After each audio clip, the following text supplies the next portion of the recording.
Assalamualaikum warahmatullahi wabarakatuh. Waalaikumsalam warahmatullahi wabarakatuh. Bismillahirrahmanirrahim. Alhamdulillahi rabbil alamin.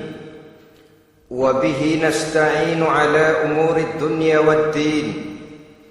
Wassalatu wassalamu ala ashrafil anbiya'i wal mursalin Sayyidina wa maulana Muhammadin wa ala alihi wa ashabihil mujahidin at-tahirin, amma ba'du. Saudara-saudara kaum muslimin rahimakumullah, di dalam surah Al-Ankabut ayat 2 Allah subhanahu wa ta'ala memberikan peringatan. Ahasiban nasu ayyutraku ayyakulu amanna wa hum la yuftanun. Adakah manusia menyangka bahwa mereka akan dibiarkan saja mengucapkan amanna, dibiarkan saja mengatakan kami beriman kepada Allah, wa hum la yuftanun, padahal mereka belum diuji lebih dahulu.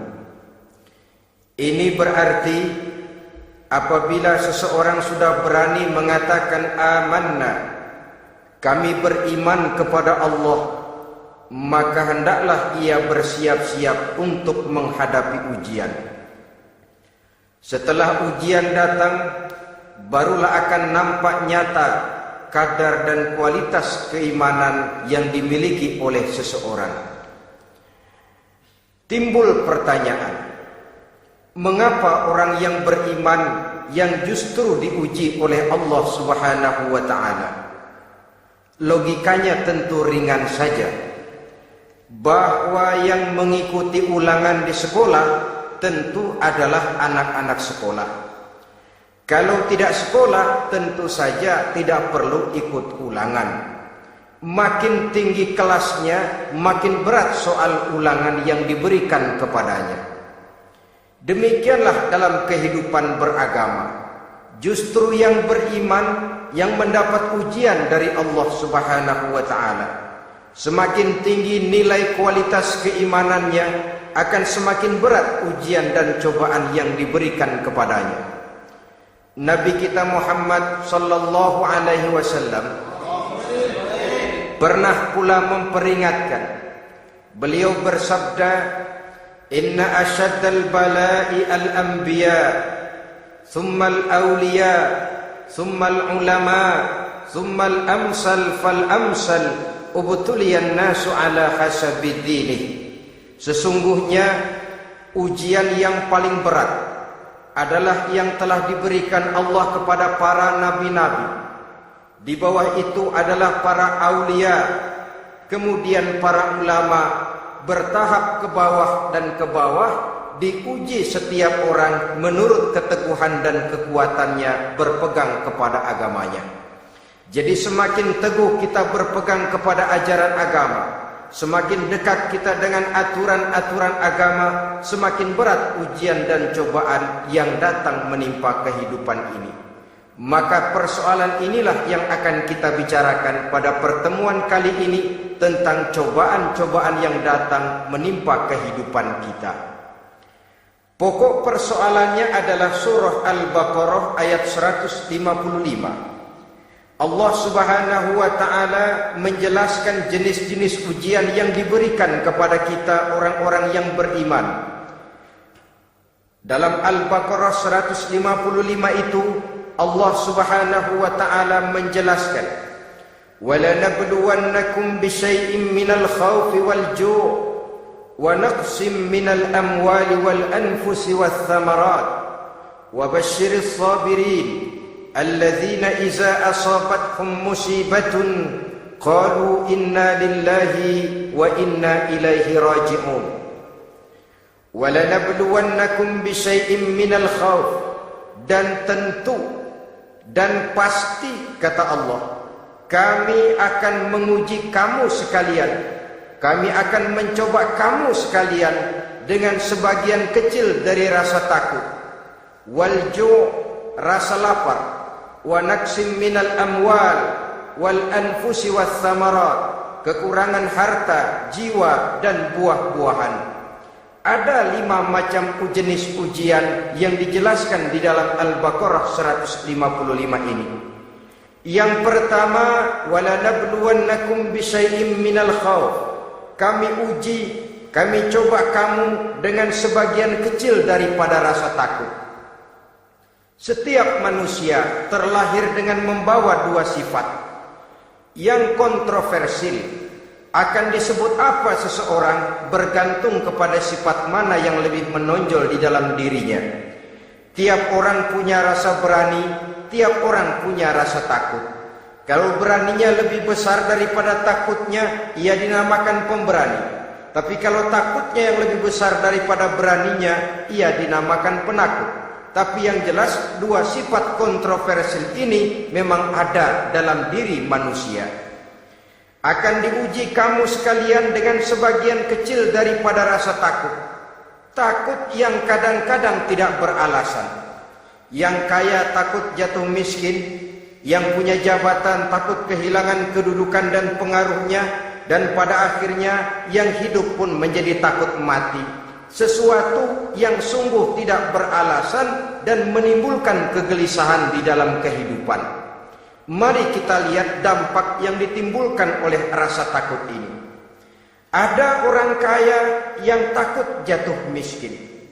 Akibat rasa takutnya ini, pertama, ia menumpuk-numpuk harta sebisa-bisanya dengan menghalalkan segala macam cara. Tidak peduli halal haram, tidak ngerti hak batil, tidak tahu hak dan pantas dan ma'ruf munkar atau tercela. Yang penting ia bisa menumpuk-numpuk harta, menimbun-nimbunnya, tidak hanya cukup untuk dirinya sendiri. Kalau perlu anaknya sudah dipersiapkan untuk jadi orang kaya, cucunya disiapkan jadi orang kaya, anak cucunya, cucu-cucunya, seluruhnya. Dia takut jatuh miskin. Kemudian akibat dari rasa takut ini, ia pun terjebak ke dalam penyakit bakhil bin pelit alias kikir. Tidak sedikit pun tergerak hatinya untuk memberikan bantuan dan pertolongan kepada mereka yang memang memerlukannya. Termasuklah ia ke dalam apa yang diingatkan Allah, allazi jama'a malan wa addadahu yahsabu anna malahu akhlad. Orang-orang yang menumpuk-numpuk harta kemudian menghitung-hitungnya. Dia menyangka bahwa hartanya akan dapat mengekalkan kehidupannya di dunia ini. Dia menyangka hartanya akan dapat mengekalkan kebahagiaannya di dalam kehidupan ini. Maka kerjanya hanya menumpuk dan dia sangat takut untuk jatuh miskin. Saudara-saudara kaum muslimin rahimakumullah. Lalu yang kebetulan punya jabatan takut kehilangan kedudukan dan pengaruhnya. Maka ia akan melakukan segala cara dan jalan untuk menjaga keamanan dan ketenangan dari jabatan yang sedang didudukinya. Hilang kesadaran bahwa jabatan adalah amanah. Hilang pengertian bahwa kedudukan adalah alat untuk berbuat baik dan mengabdi kepada sesamanya. Yang ada pikirannya hanyalah bagaimana menjaga kedudukan dan pengaruhnya agar tetap ada dalam dirinya. Segala cara pun dilakukan dan kadang-kadang ia kehilangan kontrolnya. Kemudian pada akhirnya manusia pun dilanda oleh perasaan takut mati. Sungguh sangat tidak beralasan sama sekali. Karena mati adalah kewajiban dari semua yang bernama hidup. Dan Nabi mengingatkan, al-mautu babun fakullun nasi dakhilu. Mati adalah merupakan satu pintu yang setiap orang akan masuk ke dalam pintu itu. Bahkan mati sesungguhnya bisa merupakan nasihat di dalam kehidupan kita. Beliau bersabda, taraktu fikum nasihataini, natiqan wa samitan.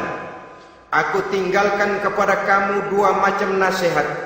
Pertama, nasihat yang pandai bicara, dan yang kedua, nasihat yang diam saja. Sahabat bertanya, nasihat yang pandai bicara itu apa ya Rasul? Beliau menjawab, Al-Quran. Kalau nasihat yang diam saja apa ya Rasul? Beliau menjawab, mau. Saudara-saudara kaum muslimin rahimakumullah, yang kaya takut miskin, yang punya jabatan takut kehilangan kedudukan dan pengaruhnya, dan pada akhirnya yang hidup pun menjadi takut mati. Sesungguhnya takut-takut yang sangat tidak beralasan sama sekali.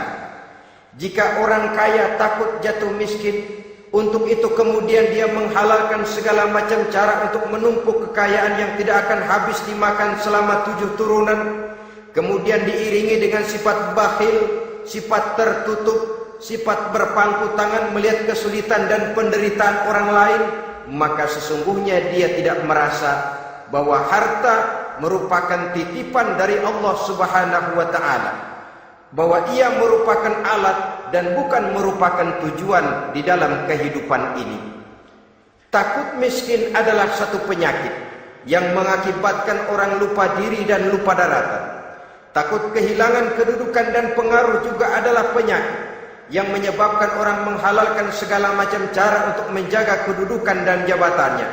Dan takut mati juga sebenarnya sesuatu yang tidak beralasan, sebab siapa yang berani hidup harus berani pula menghadapi mati. Yang takut mati tidak usah hidup saja, karena mati adalah kewajiban bagi semua orang-orang yang hidup. Oleh karenanya, rasa takut yang tidak beralasan sesungguhnya merupakan ujian untuk menguji nilai-nilai keimanan yang ada di dalam diri kita. Orang kaya diuji dengan hartanya, pejabat diuji dengan kedudukan dan pengaruhnya, manusia hidup diuji dengan akan datangnya mati yang menjemput kehidupannya. Menghadapi ujian-ujian semacam ini, maka marilah kita menyadari, yang kaya tidak perlu takut miskin.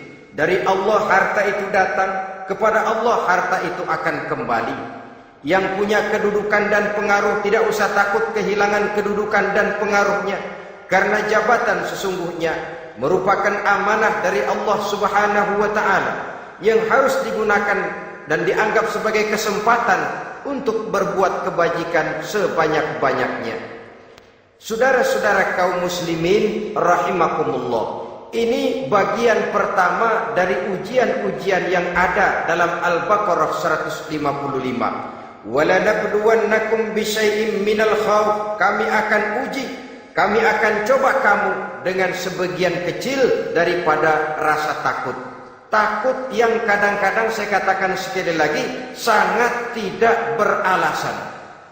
Akibatnya bisa menimbulkan gejala-gejala yang aneh di dalam kehidupan kita.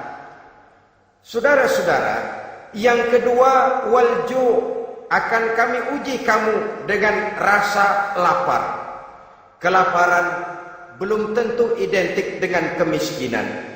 Bahkan di dalam surah An-Nahl ayat 112, Allah Subhanahu wa taala memberikan contoh yang sangat nyata dan jelas.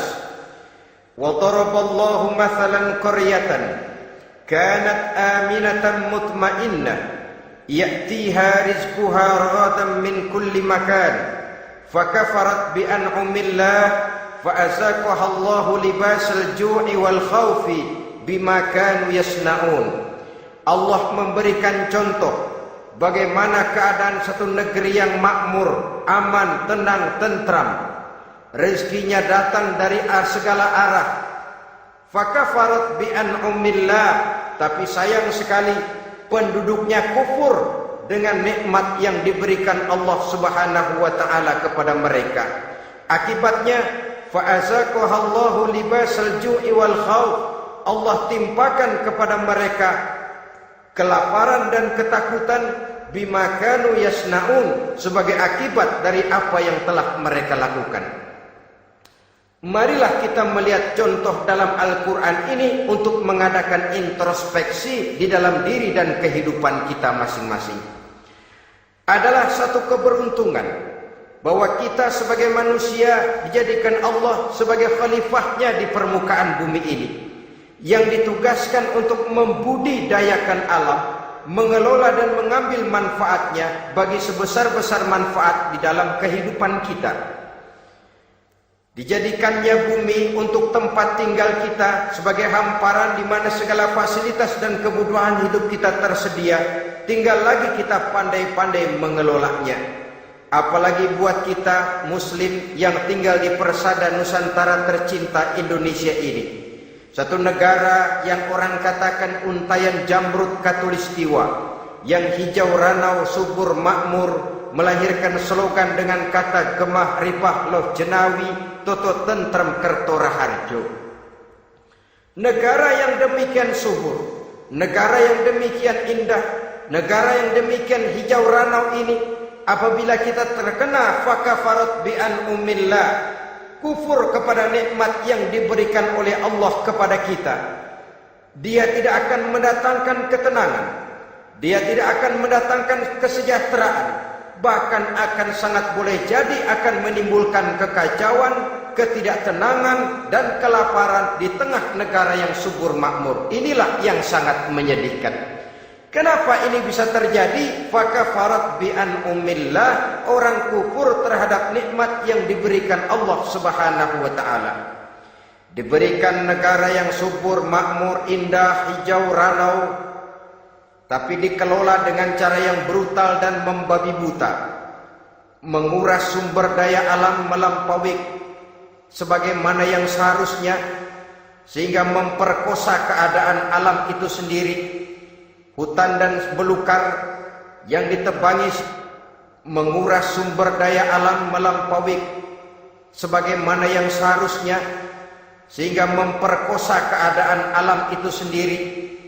Hutan dan belukar yang ditebangi secara liar dan sembarangan akan melahirkan gurun-gurun pasir yang gersang dan tandus, sehingga dengan demikian maka akan mengakibatkan malapetaka bagi kehidupan manusia itu sendiri.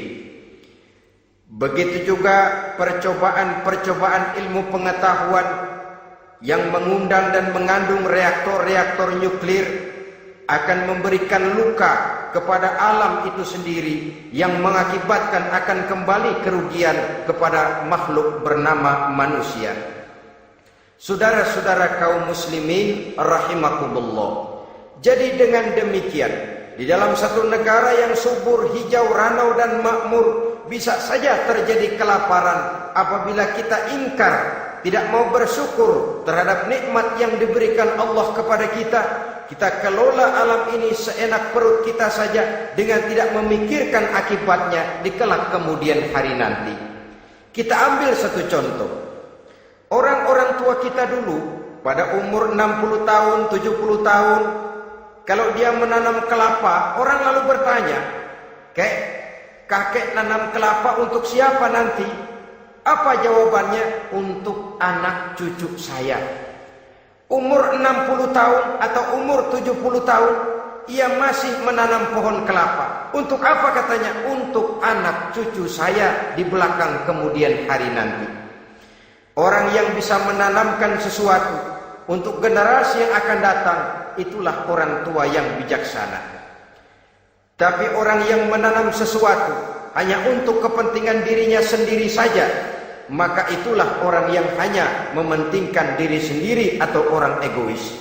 Tapi lebih celaka lagi, orang yang mau melakukan sesuatu yang akan meninggalkan akibat bagi generasi yang akan datang, akibat yang tidak baik, itulah orang yang aniaya, orang yang zalim di dalam kehidupan kita.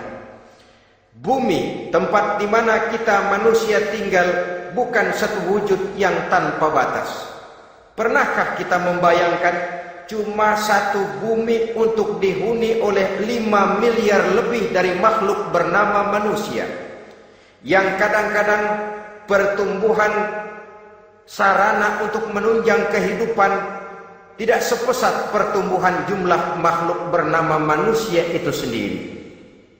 Oleh karena itu kita dituntut untuk pandai-pandai mengelola, membudidayakan alam ini dengan tetap menjaga keseimbangannya, sehingga bahaya kelaparan yang merupakan ujian di dalam kehidupan, insya Allah tidak akan kita temukan di dalam kehidupan kita. Saudara-saudara kaum muslimin rahimakumullah, ini kelaparan dalam artian sebagai satu bangsa. Bisa juga kelaparan dalam artian dalam kehidupan pribadi daripada manusia. Hidup ini kata orang berjalan bagaikan roda pedati. Sekali tempo naik kita ke atas, lain saat turun kita ke bawah. Ada saatnya kita jaya, ada saatnya kita pun mengalami kemunduran. Oleh karena itu pasang surut kehidupan ini membuat orang seharusnya sadar bahwa pasang surut itu tidak harus menyebabkan pasang surutnya dia di dalam melaksanakan ibadahnya kepada Allah Subhanahu wa ta'ala. Kelaparan boleh jadi memang merupakan ujian untuk menguji nilai-nilai keimanan seseorang. Apabila dalam kondisi lapar imannya mantap, imannya teguh, imannya kuat, maka dalam kondisi di mana perutnya tidak lapar, tentu iman itu akan lebih bertambah mantap lagi. Kalau orang perutnya kenyang, kalau orang perutnya berisi penuh, lalu imannya stabil, kemudian pada saat kelaparan imannya pun mengalami penurunan, maka di situ nyata, di saat dia diuji dengan kelaparan, kualitas imannya ikut menyurut, mundur ke belakang, dan mengalami proses degradasi, proses peluncuran dan penurunan. Oleh karenanya, marilah kita menyadari Allah Subhanahu wa ta'ala senantiasa memberikan yang terbaik kepada kita bersama. Kelaparan, apabila kita terima dengan sikap lapang dada, tidak akan menyebabkan kita menjadi berbuat nekat. Tetapi kita tetap dalam kontrol, tetap dalam keadaan yang stabil, tidak keluar dengan melakukan perbuatan-perbuatan yang negatif. Bagaimanapun kita ingin membela dan mempertahankan kelangsungan hidup, betapa dan bagaimanapun kita ingin menjaga kelangsungan perut, namun kita tetap tidak keluar dari norma-norma dan kaedah-kaedah yang telah ditentukan di dalam kehidupan beragama. Inilah cobaan yang kedua yang ada dijelaskan dalam Al-Baqarah ayat 155 tadi, berupa kelaparan. Yang ketiga, wa naqsim minal amwal, kekurangan harta alias kemiskinan. Kemiskinan, saudara-saudara, merupakan ujian dari Allah Subhanahu wa ta'ala untuk menguji sejauh mana kekuatan iman yang kita miliki di dalam kehidupan. Tetapi sesungguhnya bukan hanya kemiskinan, kekayaan pun pada hakikatnya juga merupakan ujian. Namun umumnya manusia akan lebih merasa diuji jikalau dia miskin daripada diuji jikalau dia menjadi orang yang kaya. Pada sisi lain kenyataan mengatakan banyak orang lulus ketika diuji dengan kemiskinan, tetapi gagal berantakan setelah diuji dengan kekayaan. Kemiskinan pun apabila kita lihat dari segi kehidupan bermacam bentuknya. Ada kemiskinan di bidang ilmu pengetahuan, karena kemiskinan dan kebodohan memang merupakan dua saudara yang seakan-akan sekandung. Yang satu bisa menimbulkan yang lain, tapi paling celaka kalau keduanya sudah berjalan beriringan. Maksud saya, kemiskinan bisa menimbulkan kebodohan, kebodohan bisa menimbulkan kemiskinan, tapi yang paling celaka sudahlah miskin, bodoh pula. Miskin ilmu. Yang kedua, miskin akhlak. Ini lebih parah lagi daripada miskin ilmu. Kalau miskin ilmu orang sekadar goblok bin bodoh alias tolol, maka miskin akhlak ini menyebabkan orang kurang ajar, tidak punya budi pekerti. Sehingga dengan demikian miskin akhlak sesungguhnya lebih bahaya daripada miskin ilmu. Adapun miskin yang kita kenal pada umumnya dan juga yang dimaksud dalam ayat ini adalah miskin harta. Imam Ali karramallahu wajhah pernah memberikan peringatan, kadal faqru ayyakuna kufran. Boleh jadi kemiskinan mendekatkan orang kepada kekufuran. Dengan kata lain, biasanya kemiskinan bisa membuat orang nekat.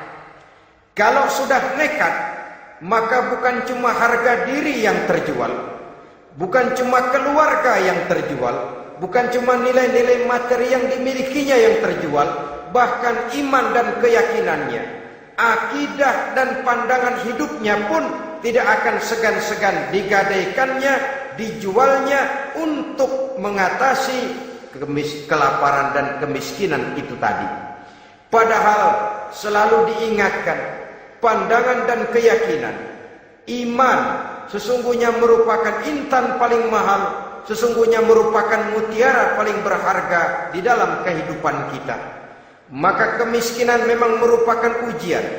Banyak orang yang kebal berhadapan dengan segala macam cobaan, tapi pada saat diuji dengan kemiskinan sudah nekat, maka bukan cuma harga diri yang terjual, bukan cuma keluarga yang terjual, bukan cuma nilai-nilai materi yang dimilikinya yang terjual, bahkan iman dan keyakinannya, akidah dan pandangan hidupnya pun tidak akan segan-segan digadaikannya, dijualnya untuk mengatasi kelaparan dan kemiskinan itu tadi. Padahal selalu diingatkan, pandangan dan keyakinan, iman sesungguhnya merupakan intan paling mahal, sesungguhnya merupakan mutiara paling berharga di dalam kehidupan kita. Maka kemiskinan memang merupakan ujian. Banyak orang yang kebal berhadapan dengan segala macam cobaan, tapi pada saat diuji dengan kemiskinan, ia tidak tahan diri, ia tidak sanggup menjaga dan mempertahankan akidahnya, maka akidah yang cuma satu-satunya pun ikut terjual juga adanya. Saudara-saudara kaum muslimin rahimakumullah, mari kita menelusuri bahwa sesungguhnya Nabi menyatakan, ajaban li amril muslim, inna amrahu kullahu lahu khair. Aneh kata Nabi, aku heran kata Nabi, urusan orang Islam ini sesungguhnya semuanya baik. Baik bagaimana? Kalau dia kaya, dia bersyukur, dan itu baik. Kalau dia miskin, dia bersabar, itu juga baik. Jadi kaya bagi orang Islam baik, miskin bagi orang Islam juga baik. Kalau dia kaya, dia kan bisa berkata, alhamdulillah saya kaya, mudah-mudahan harta ini bisa menunjang ibadah saya kepada Allah Subhanahu wa taala. Baik. Kalau dia miskin, dia juga berkata, alhamdulillah saya miskin, mudah-mudahan di akhirat nanti pemeriksaannya tidak lama-lama seperti orang kaya. Ya kalau melarat yang mau diperiksa apaan? Memang nggak punya apa-apa. Yang kaya boleh jadi pemeriksaannya rada seret, banyak sikutannya. Saudara-saudara kaum muslimin, dua persoalan ini baik kalau kita tidak salah terima.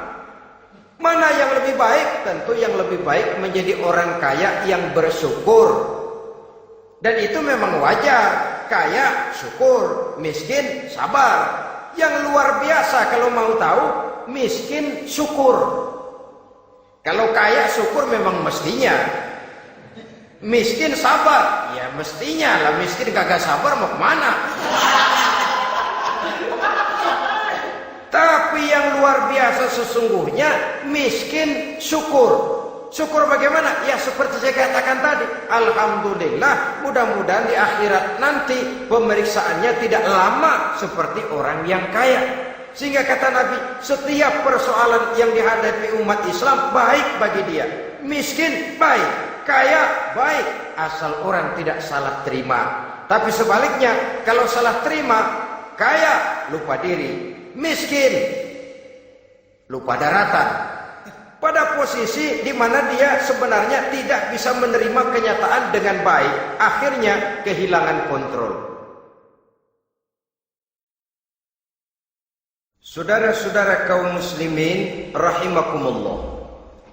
Karena itu pada pertemuan kali ini saya ingin mengajak kita bersama. Marilah kita menyadari betapapun kemiskinan yang datang menimpa, seluruhnya merupakan ujian yang datang dari Allah untuk menguji nilai-nilai keimanan kita. Jangan iman itu berubah, jangan akidah itu bergoyah, jangan keyakinan dan pandangan hidup itu tertukar dengan keyakinan dan pandangan hidup lainnya. Bahkan dalam kemiskinan, orang biasanya menemukan diri dan kepribadiannya. Dalam kemiskinan, orang bisa berjalan lebih lurus untuk mendekati Allah Subhanahu wa ta'ala. Sesungguhnya kemiskinan bukan merupakan sesuatu yang harus kita takuti, apalagi kalau ia memang merupakan ujian. Kemiskinan yang merupakan ujian adalah kemiskinan yang akan berakhir dengan kebaikan. Saudara-saudara kaum muslimin, tapi jangan lupa membicarakan pokok persoalannya. Ini kalau kemiskinan menimpa orang-orang yang beriman, itu yang ujian. Kalau enggak beriman, melarat, bukan ujian, persekot.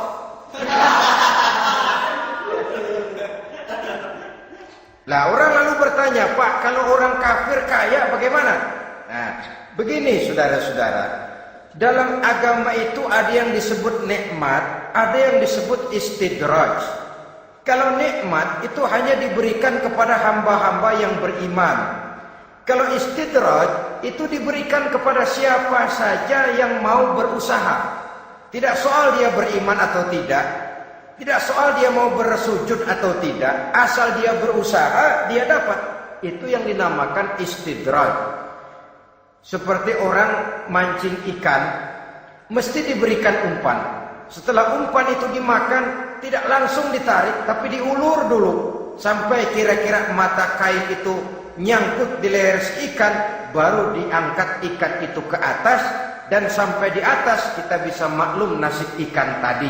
Bisa digetok, bisa dibacok, bisa digoreng, bisa dipepes, tapi yang jelas nasibnya merana. Maka kalau ada orang makin jauh dari agama, makin kaya, makin tidak mau sholat, makin berlimpah hartanya, saudara tidak usah heran, cukup dalam hati saja, ikan lo. Jangan keras-keras, marah dia.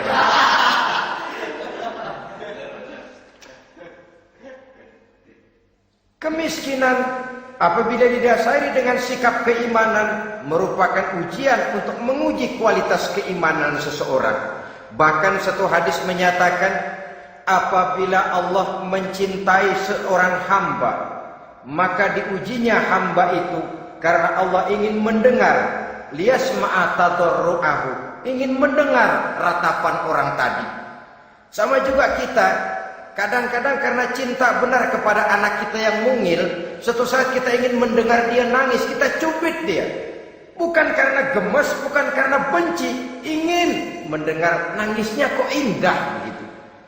Saudara-saudara kaum muslimin rahimakumullah. Jadi jangan sampai ada pertanyaan, saya kan sembahyang rajin banget, kenapa miskin ya? Apabila sekali lagi didasari dengan sikap keimanan, maka kemiskinan merupakan ujian. Dan tentu anak sekolah itu kalau lagi ujian berat, capek, sakit hati, peras keringat, banting tulang, kepanasan, kehujanan, kenikmatan baru akan dia rasakan pada saat terima rapot pengumuman kenaikan kelas. Di situ kenikmatannya terasa. Demikian menghadapi ujian, kita cuma mengeluh, kenapa ada rasa takut, kenapa kelaparan, kenapa kemiskinan. Di balik semua itu, apabila kita sudah merasakan naik kelas, akan terasalah kenikmatannya. Itu ujian yang ketiga. Yang keempat yang diceritakan dalam Al-Baqarah 155, wal anfus ay wa naqsim minal anfus, kekurangan jiwa atau kematian. Saudara-saudara, yang hidup takut mati. Padahal semua makhluk hidup harus berani mati. Bagaimanapun takutnya kita kepada mati, bisakah kita menghindarkan diri dari dia? Bagaimanapun kita tidak ingin bertemu malaikat maut, kemana kita akan lari bila dia datang mengetuk pintu? Capek, sakit hati, peras keringat, banting tulang, kepanasan, kehujanan. Kenikmatan baru akan dia rasakan pada saat terima rapot pengumuman kenaikan kelas. Di situ kenikmatannya terasa. Demikian menghadapi ujian, kita cuma mengeluh. Kenapa ada rasa takut? Kenapa kelaparan? Kenapa kemiskinan? Di balik semua itu, apabila kita sudah merasakan naik kelas, akan terasalah kenikmatannya. Itu ujian yang ketiga. Yang keempat yang diceritakan dalam Al-Baqarah 155, wal anfus ay wa naqsim minal anfus, kekurangan jiwa atau kematian. Saudara-saudara, yang hidup takut mati, padahal semua makhluk hidup harus berani mati. Bagaimanapun takutnya kita kepada mati, bisakah kita menghindarkan diri dari dia? Bagaimanapun kita tidak ingin bertemu malaikat maut, kemana kita akan lari bila dia datang mengetuk pintu? Bagaimanapun kita ingin menghindar dari pertemuan dengannya, kemana kita akan lari apabila dia sudah datang hendak menjemput nyawa? Karena itu memang ada satu prinsip yang dijelaskan oleh para ulama kita, iskariman au mut syahidan. Mati dan hidup dua hal yang tidak terpisahkan. Oleh karenanya, kalau memang hidup, hiduplah secara mulia. Kalau mati, matilah secara syahid. Hidup mulia atau mati syahid. Jangan terbalik. Hidup sia-sia, mati konyol. Nilai yang tidak ada artinya. Alangkah nikmatnya hidup yang berisi kemuliaan, dan alangkah indahnya mati dalam nilai syahid. Saya ingin menyegarkan ingatan saudara-saudara kepada sikap Nabi Allah Ismail alaihi salam ketika menghadapi keputusan dari Allah Subhanahu wa taala. Aku memerintahkan Nabi Ibrahim alaihi salam untuk menyembelih leher anaknya Ismail, yang ini berarti adalah kematian. Ketika datang perintah untuk menyembelih leher Nabi Ismail, Nabi Ibrahim berkata kepada putranya, "Ya bunayya inni ara fil manami anni azbahuka fanzur maza tara." Ananda Ismail, ayah mimpi diperintah oleh Allah untuk menyembelih lehermu. Menurut pendapatmu bagaimana mimpi ini, nak? Laksanakan atau tidak usah? Saya tidak sanggup membayangkan. Anak cuma satu-satunya. Sudah lama diharapkan. Si buah hati, belahan jantung, pelanjut cerita, penerus sejarah. Ketika anak ini sedang lucu-lucunya, turun perintah untuk menyembelihnya. Ya, kalau anak kita banyak, turun perintah potong leher anakmu, mungkin kita bisa pilih yang mana yang rada bandelan nih.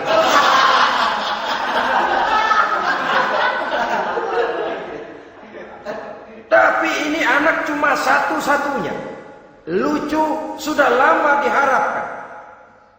Dan memang itu juga merupakan ujian kepada Nabi Allah Ibrahim.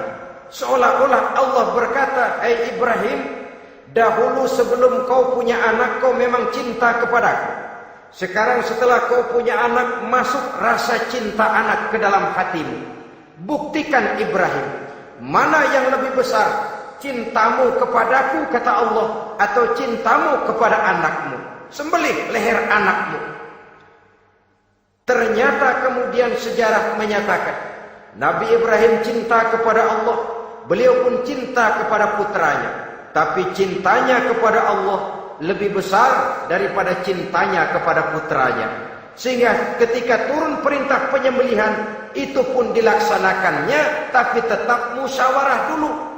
Yakin itu memang perintah Allah, beliau toh mengajak dialog putranya. Ini yang penting dalam kehidupan kita, dialog. Nah, bapak mimpi diperintah Allah untuk menyembelih lehermu. Menurut pendapatmu bagaimana, nak? Laksanakan atau tidak? yakin itu perintah Allah, tapi asas musyawarahnya tidak beliau tinggalkan. Walaupun yakin orang tua berbuat untuk kebaikan anak, alangkah baiknya anak diajak bicara. Sehingga dengan hasil pembicaraan ini nanti kita akan mengerti gejala perkembangan dan kemauan dari jiwa si anak tadi. Saudara-saudara kaum muslimin, apa jawaban Nabi Allah Ismail yang ketika itu masih remaja? Beliau menjawab, ya abatif al ma tu'mar satajiduni insyaallahu minas sabirin. Bapak, jikalau memang ini memang perintah Allah, laksanakan saja Bapak. Tidak usah ragu. Mudah-mudahan nanti Bapak akan menemukan saya termasuk ke dalam golongan orang-orang yang sabar. Ini pantulan doa Nabi Ibrahim dahulunya ketika meminta seorang keturunan yang merupakan anak yang soleh. Jawaban dari anak yang soleh. Kalau memang ini perintah Allah Bapak, laksanakan saja. Saya insya Allah termasuk ke dalam golongan orang-orang yang sabar. Kalau Allah memerintahkan Bapak untuk menyembelih leher saya, silakan Pak. Saya ikhlas, saya ridha, saya rela untuk memenuhi perintah Allah Subhanahu wa Ta'ala. Ini jawaban anak soleh. Sebab itu sering saya katakan, kalau kita cuma punya anak pintar tidak soleh, mungkin jawabannya nggak begini. Nak, Bapak diperintah motong leher kamu, nak, bagaimana pendapatmu?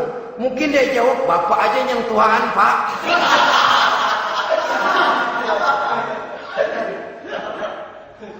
Saudara-saudara kaum muslimin rahimakumullah. Jadi prinsip ini gugur memenuhi panggilan Allah. Hidup mulia atau mati dengan syahid. Dua pilihan yang harus dua-duanya bisa kita laksanakan. Iskariman au mutsyahidan. Kalau hidup, hiduplah dalam kemuliaan. Kalaupun mati, matilah sebagai syahid. Sebagai orang yang dikenang kebaikan dan kebajikannya. Sebagai orang yang dekat dan banyak berbuat untuk kepentingan agamanya. Jangan tidak tercapai kedua-duanya. Hidup tidak punya nilai, mati pun tidak punya arti. Sia-sia semuanya. Kita masih hidup, orang anggap nggak ada. Dalam istilah tauhid disebut wujuduhu ka'adamihi. Adanya sama dengan tidak adanya. Dia sih ada apa nggak ada sama, gitu-gitu juga. Alangkah ruginya kalau ada kita dianggap sama dengan tidak ada. Apalagi kalau kita sudah tidak ada, ya tidak ada beneran. Iskariman au mutsyahidan. Hiduplah mulia atau matilah sebagai syahid. Saudara-saudara kaum muslimin rahimakumullah. Mati sesungguhnya juga merupakan ujian. Untuk menguji sejauh mana persiapan yang sudah kita lakukan di dalam kehidupan ini untuk menyambut. Dan tidak cuma sekedar untuk menyambut, tapi juga untuk mengarungi kehidupan sesudah kematian itu sendiri. Sebab kematian bukan akhir dari segalanya. Kematian cuma satu pintu di mana kita akan masuk dan akan berjalan kembali menelusuri fase-fase kehidupan yang telah ditentukan oleh Allah Subhanahu wa Ta'ala. Saudara-saudara kaum muslimin rahimakumullah. Pembicaraan tentang kematian ini pun bisa kita evaluasi. Ada yang takut mati usahanya. Rahimakumullah. Pembicaraan tentang kematian ini pun bisa kita evaluasi. Ada yang takut mati usahanya, ada yang takut mati karirnya, ada yang takut mati rezekinya, ada yang takut mati batinnya, ada yang takut mati jasmaninya, dan lain sebagainya. Seluruh ketakutan kepada kematian itu memang merupakan hal yang wajar. Ada yang takut mati usahanya, ada yang takut mati karirnya, ada yang takut mati rezekinya. Tapi kalau ketakutan itu lalu melahirkan perbuatan-perbuatan negatif yang menimbulkan penyimpangan, itu sudah di luar dari yang seharusnya. Kematian merupakan ujian. menghadapi segala macam ujian termasuk kematian ini akan kita bicarakan pada bagian penutup nanti. Yang kelima, saudara-saudara, ujian yang dijelaskan dalam Al-Baqarah 155 tadi, wa naqsim minas samarat, kekurangan buah-buahan. Kekurangan buah-buahan bisa berarti paceklik. Ini juga bisa diakibatkan oleh apa yang dijelaskan dalam An-Nahl 112 tadi. Orang kufur kepada nikmat yang diberikan Allah Subhanahu wa ta'ala. Orang jauh dari petunjuk-petunjuk agama, merasa segala persoalan bisa dipecahkan dengan kemampuan otaknya, hilang rasa ketergantungannya kepada Allah Subhanahu wa ta'ala. Maka usahanya bisa berakhir dengan yang tidak diharapkan. Sudah bikin target, tahun ini kita bakal panen raya besar. Tahu-tahu tikus ngamuk. Habis padi digarap oleh tikus, panen bisa gagal. Bahkan beberapa tahun yang lalu, kita masih ingat bagaimana ulat-ulat menyerbu pohon-pohon jambu. Ribuan batang pohon jambu, ribuan pohon-pohon jambu itu mati. Lalu jambu-jambu itu tidak bisa lagi dimanfaatkan dalam kehidupan. Tikus yang menyerbu sawah, ulat yang menyerbu pohon-pohon jambu, angin topan, puting beliung, gempa bumi, itu sudah proses-proses di luar kemampuan manusia untuk mendeteksinya. Disinilah manusia harus sadar bahwa setelah ia berusaha dan berusaha sesuai dengan keterikatannya kepada hukum alam, kepada sunnatullah, maka ia harus punya sandaran vertikal kepada Allah Subhanahu wa ta'ala, agar bila usahanya berhasil, dia tidak lupa diri dan lupa daratan. Dan apabila usahanya kemudian ternyata gagal, dia tidak menjadi putus asa, buruk sangka, sempit hati, cupik pandangan. Cobaan datang dari Allah Subhanahu wa ta'ala berupa kekurangan buah alias paceklik. Saudara-saudara, menghadapi cobaan dan ujian yang saya katakan tadi, 5 macam ini, apa konsepnya, apa jalan keluarnya? Ayat selanjutnya dalam kalimat tadi menjelaskan, wabasyiris sabirin, menghadapi ujian-ujian dalam hidup, baik rasa takut, kelaparan, kemiskinan, kematian, kekurangan harta, kekurangan buah-buahan. Wabasyiris sabirin, gembirakan orang-orang yang sabar. Menghadapi segala macam ujian tadi, gembirakan orang-orang yang sabar. Siapa orang yang sabar itu? Alladzina iza asabathum musibatun qalu inna lillahi wa inna ilaihi raji'un. Yaitu orang-orang yang apabila menghadapi ujian, ditimpa musibah, mereka berkata, sesungguhnya kami berasal dari Allah dan sesungguhnya kepada Allah pula kami akan kembali. Bukan cuma sekedar ucapannya, tapi penghayatannya kepada filsafat yang terkandung di dalam kalimat itu tadi. Maka jadilah dia semacam lipstik, jadilah dia semacam dekorasi. Apabila kita berjanji dan dalam hati kita sudah ada kemungkinan besar kita tidak akan datang, kita tetap menggunakan kata-kata insya Allah. Padahal yang jelas tidak akan mau datang adalah kita. Kita sandarkan dan kita kembalikan itu kepada Allah. Sesungguhnya kami berasal dari Allah. Sesungguhnya kepada Allah juga kami akan kembali. Bukan cuma sekedar ucapannya, tapi juga penghayatan kepada filsafat yang terkandung di dalamnya. Kalau suatu saat kita harus kehilangan harta yang kita miliki, kenapa tidak berpikir inna lillahi wa inna ilaihi raji'un?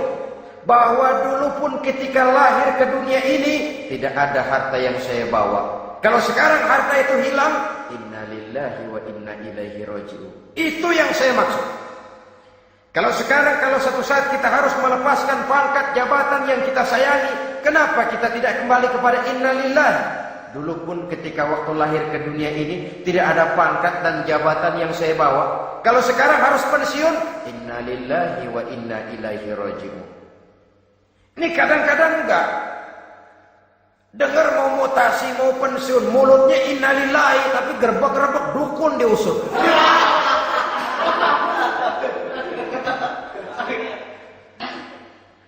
Keluarganya meninggal, mulutnya inna lillahi, tapi nangisnya tetap nggak mau berhenti. Bukan cuma sekedar ucapannya, tetapi penghayatan kepada nilai dan filsafat yang terkandung di dalam kalimat inna lillahi itu. Sesungguhnya segalanya saja berasal dari Allah. Segalanya saja akan kembali kepada Allah Subhanahu wa ta'ala. Kalau ini yang kita jadikan landasan, maka sesungguhnya menghadapi berbagai ujian ini kita tidak akan salah singkap, tidak akan salah tingkah, tidak akan salah sikap.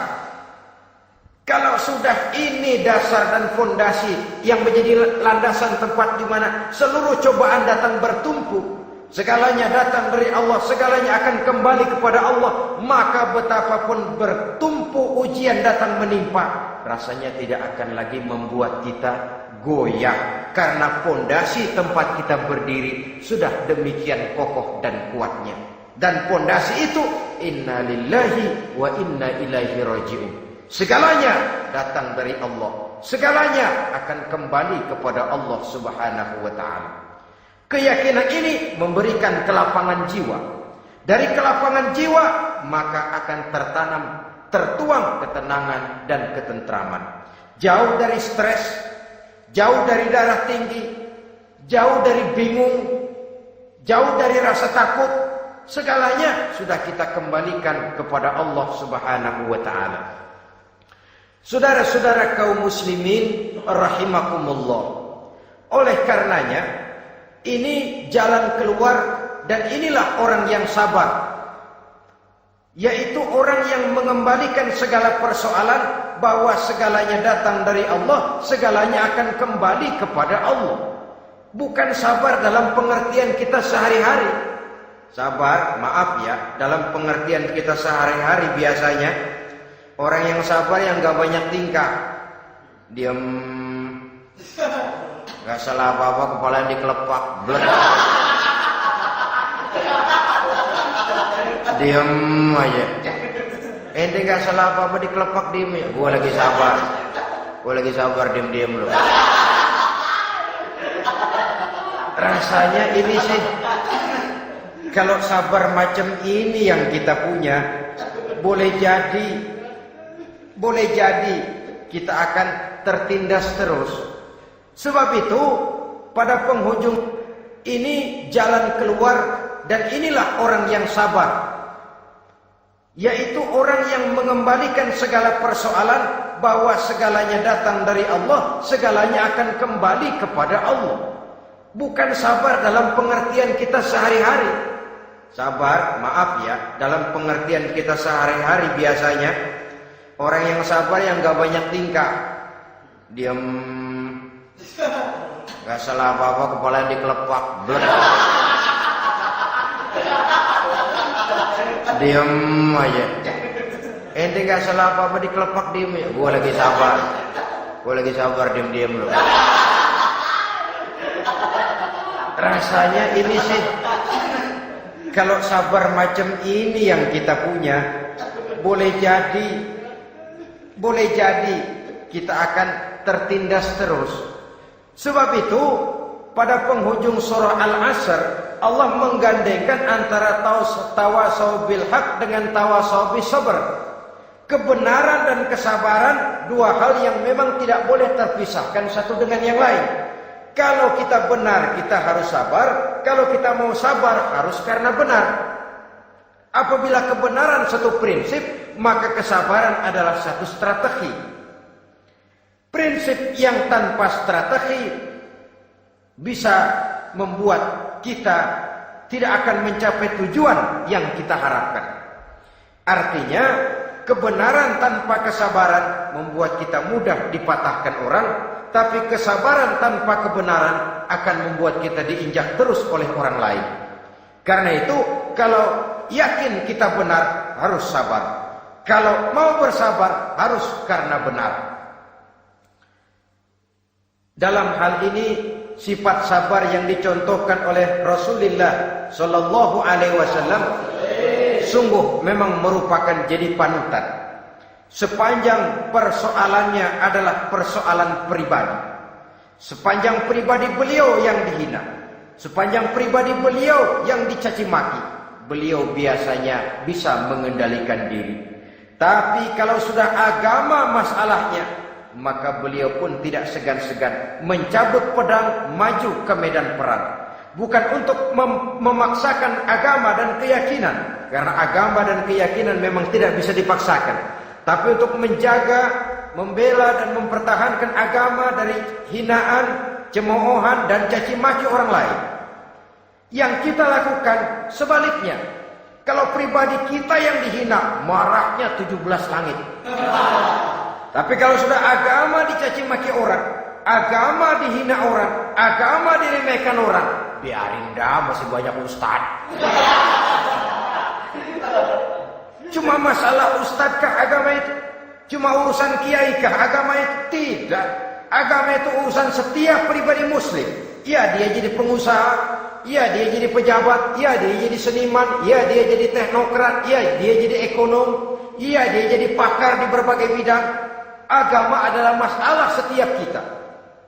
Kalau pribadi Nabi yang dicaci, pribadi yang dihina dan dicemoohkan orang, beliau mengendalikan diri. Tapi kalau sudah agama taruhannya, beliau tidak segan-segan cabut pedang maju ke medan perang.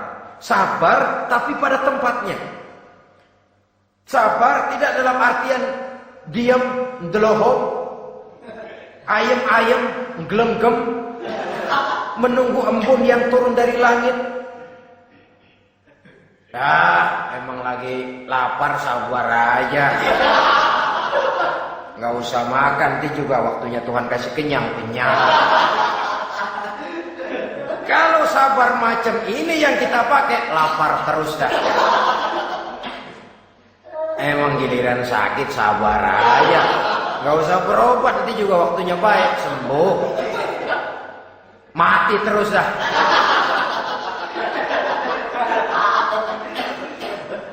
Ya, perkara ada orang sakit tidak berobat sembuh, itu hak Allah. Tapi tidak boleh kita jadikan sandaran, apalagi kalau makom kita dengan Allah masih sedemikian jauhnya. Itu hanya ucapan dari orang-orang yang makom dia dengan Allah itu sudah tidak ada jarak. Permohonannya dipenuhi, kehendaknya dituruti, sebab dia dengan Allah sudah sedemikian dekatnya.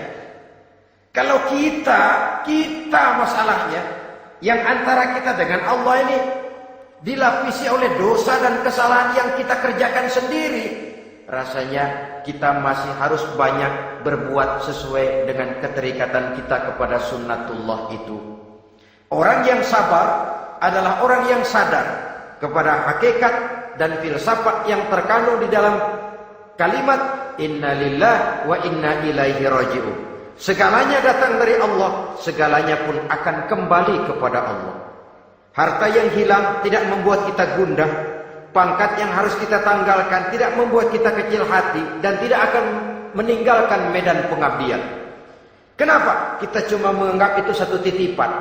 Lain kalau kita anggap itu punya kita, jabatan punya kita. Nah, itu yang kita suka uangkeng. Saudara-saudara kaum muslimin, kesimpulannya banyak cobaan-cobaan dalam hidup. Yang dibicarakan dalam Al-Baqarah 155 ini sebagian kecil dari rasa takut, kelaparan, kemiskinan, kematian, dan kekurangan buah-buahan.